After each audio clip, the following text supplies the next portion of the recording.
ركز معايا في اللي انا هقوله لك ده عشان هيخليك قدام الناس تبان واثق من نفسك. ليه المذيعين والمذيعات والمودلز بنلاقيهم واخدين الاوضاع اللي زي دي، واخدين اكبر مساحه ممكنه؟ وده بيتحقق بانك تبعد رجليك عن بعض وتخلي فيه مساحه بين ايدك وجسمك زي كده. ما تنساش تعمل سيف للفيديو عشان اول ما تحتاجه تلاقيه.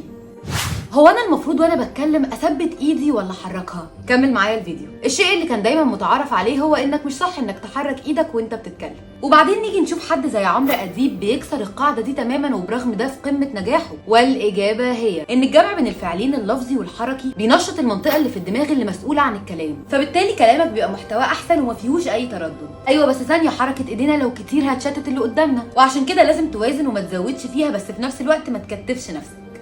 عارف تعمل ايه لو عايز اللي قدامك يبقى مرتاح وهو قاعد معاك؟ سواء بقى بتعمل برزنتيشن، قاعد في انترفيو او في ديت، من اكتر الحاجات اللي هتحسس اللي قدامك بالقبول والانفتاح لاي حاجه انت هتقولها هي انك تكيب يور بالمز اوبن. خلي كفك مفتوح وانت بتتكلم زي كده. دي من اكتر الحاجات اللي هتحسس اللي قدامك بالراحه والثقه. Follow for more life tips.